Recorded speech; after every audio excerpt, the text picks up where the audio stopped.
केंद्र सरकार पर हल्ला बोल, बिजली के निजीकरण के खिलाफ हल्ला बोल, रेलवे के निजीकरण के खिलाफ हल्ला बोल, रेलवे का निजीकरण नहीं चलेगा, रेलवे नेटवर्क को ध्वस्त करने की साजिश नहीं चलेगी, रेलवे नेटवर्क को पूंजीपतियों को बेचने की साजिश नहीं चलेगी।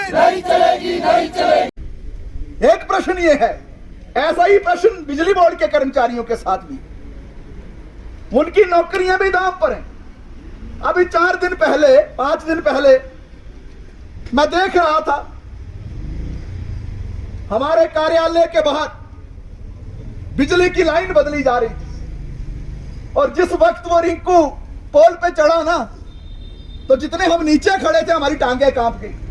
इतना लंबा वो पोल था कि वहां से वो गिर जाता, मौत निश्चित थी। और गलती से अगर पीछे से कोई लाइन को ऑन कर देता बिजली की, तो वह भी मौत निश्चित थी। ऐसी कठिन परिस्थितियों में पूरे देश के अंदर बिजली के महकमे को खड़ा किया। ये जो बात प्रेम गौतम जी ने कही, जब आजादी का आंदोलन हुआ, ऐतिहासिक आंदोलन था। मजदूरों ने, किसानों ने, मेहनत कश जनता ने देश की आजादी में एक अहम योगदान दिया, देश आजाद हुआ। क्या कल्पना की थी? कल्पना यह थी कि देश के अंदर एक ऐसा राज्य खड़ा होगा जहां बुनियादी आवश्यकताएं जो है, बुनियादी आवश्यकताएं मतलब पानी, बुनियादी आवश्यकता मतलब हवा, बुनियादी आवश्यकता मतलब चलने के लिए ट्रांसपोर्ट, बुनियादी आवश्यकता मतलब पढ़ने के लिए स्कूल, बुनियादी आवश्यकता मतलब इलाज के लिए अस्पताल। ये जो बुनियादी आवश्यकताएं हैं, ये आवश्यकताएं, ये जरूरतें, ये सुविधाएं, ये फैसिलिटीज, ये आम जनता को मिलनी चाहिए। बिजली एक ऐसी उत्पत्ति है दुनिया के अंदर, एक ऐसी चीज है जिसने पूरे दुनिया के नक्शे को बदल दिया। 18वीं शताब्दी में जब बिजली की खोज की माइकल फैराडे ने, और उससे पहले भी, तो किसी ने कल्पना नहीं की थी।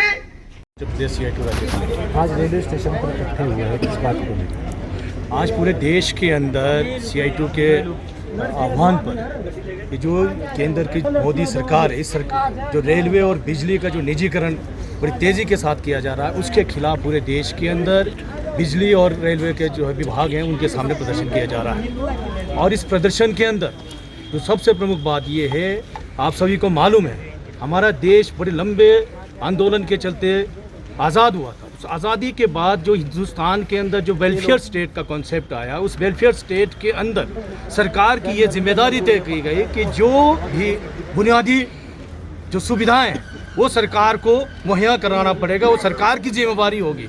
लेकिन आज इस देश के आज़ादी के 75 साल के बाद हमारे देश में जो नव उदारवाद की नीति इस देश के अंदर पिछले 32-33 सालों से तेज़ी के साथ लागू किया जा रहा है, इस नीति के चलते आज जो हमारे देश की नागरिकों की जो बुनियादी सुविधाएं हैं उनको छीनने की कोशिश पिछले सरकारों के द्वारा और इस सरकार के द्वारा भी किया जा रहा है। इसलिए आज हमने तय किया कि हम पूरे देश के अंदर इस मुहिम को आगे बढ़ाएं। आप सभी को मालूम है, इस देश के अंदर ये जो बुनियादी सुविधाएं हैं, क्योंकि हमारा देश विकासशील देश है और विकासशील देश के अंदर है ना, जनता को ये जो बुनियादी सुविधाएं मुहैया कराने का काम सरकार का है। और आज इस देश के अंदर जिस तरीके से बिजली का निजीकरण किया जा रहा है, जिसके अंदर 975,000 करोड़ रुपए का बाजार है इस बिजली के अंदर, और इस सरकार ने अभी ये तय किया है कि ये जो बिजली के अंदर इस देश के अंदर स्मार्ट मीटर को लागू करेंगे, बिजली का निजीकरण करेंगे, जिसके चलते क्या होगा, आने वाले समय में हमारे देश के अंदर जिस तरीके से मोबाइल का जो सिस्टम इस देश में शुरू किया गया, उसी तरीके से बिजली के अंदर भी जो है स्मार्ट मीटर को लागू करके प्रीपेड जो है सिस्टम शुरू किया जा रहा है। और अन्य से इस देश के अंदर जो 26 करोड़ जनता है जो बिजली का उपभोग करता है, उनके ऊपर 2 लाख करोड़ रुपए का भी क्या बोलते हैं अननेसेसरी जो है उसके ऊपर बोझ थोपा जा रहा है। और इसके साथ साथ इस देश के अंदर इस सरकार के द्वारा जो रेलवे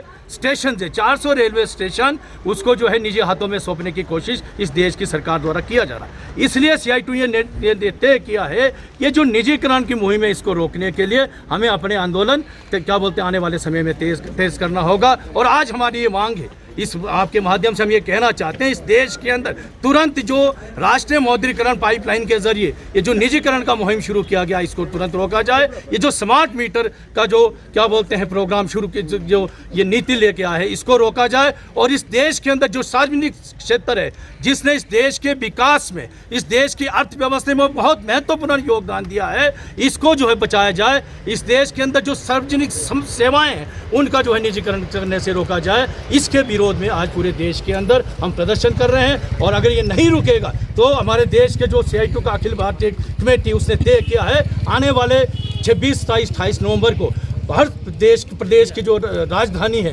पूरे देश के अंदर 3 दिन का महापड़ाव इस निजीकरण के खिलाफ और क्या बोलते हैं नवउदारवादी नीति के खिलाफ किया जाएगा। अगर तब भी नहीं रुका तो आने वाले समय में इस देश के अंदर जब आगामी अप्रैल महीने में या मई महीने में चुनाव होगा, उस चुनाव में इस देश की जो केंद्र की मौजूदा सरकार है या भाजपा की जो सरकार, इसको हराने के लिए हम आह्वान करेंगे। यही हमारा आज का इस प्रदर्शन का मकसद है।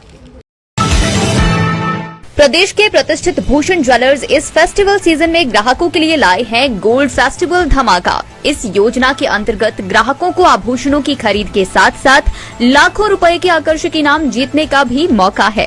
इसमें पहले इनाम के रूप में 100 ग्राम सोने का सेट, दूसरा इनाम 50 ग्राम सोने का सेट और तीसरा इनाम 25 ग्राम सोने का सेट है। इसके अतिरिक्त आप जीत सकते हैं 25 चांदी के गिलास, 25 चांदी के कटोरे, 25 गणेश व लक्ष्मी की मूर्ति और 25 चांदी के सिक्के। इतना ही नहीं, हर 50,000 की खरीद पर आकर्षक उपहार भी दिया जा रहा है। योजना 15 अक्टूबर से शुरू हो रही है और 15 दिसंबर तक चलेगी।